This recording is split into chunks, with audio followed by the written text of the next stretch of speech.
Bismillahir Rahmanir Rahim.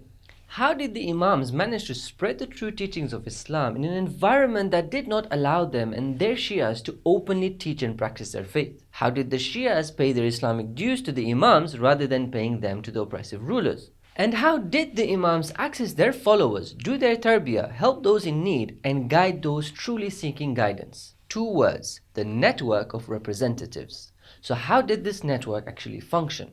The system was managed as a pyramid, the Imam right at the top and a number of people as representatives in a hierarchical order, with the most knowledgeable and pious and close companions at the top of this hierarchy. Different words have been used by the Imams and later by the scholars to refer to these representatives, such as Bab, Wakil, Safir, Qayyim, and Na'ib. The Imam himself appoints people as representatives at different levels and then makes sure to inform the people concerned and gives the Wakil clear instructions on what he needs to carry out and where.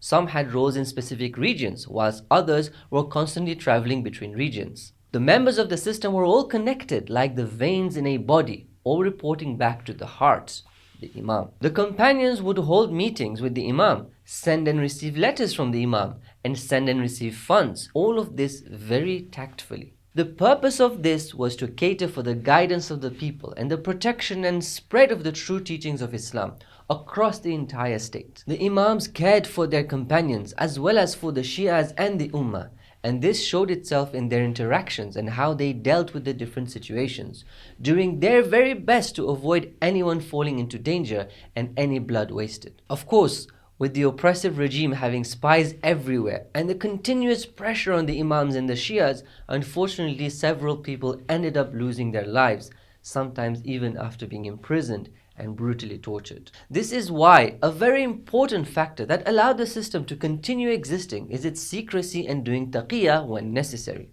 As you remember, taqiyya is about concealing the truth, not out of cowardice, but out of wisdom, evaluating what Islam expects from us in every situation and what benefits Islam and the Ummah at every moment in time.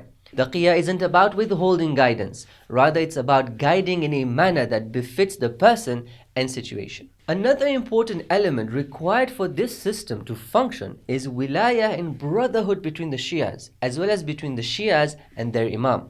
And yet another important element for the system to work is selecting the right people in each position.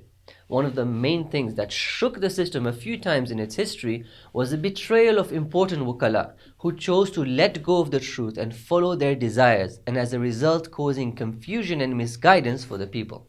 But alhamdulillah, this is where the hard work and insight of the Imam and the other wukala helped restore stability to the system and continue its work. Basically, this legacy we have today has come through a lot of hard work and sacrifice, so let's value it for what it truly is. Anyways, I'll stop here. This is supposed to be just a recap, so check out session 21 to hear the very many reports and narrations explaining the system in more detail.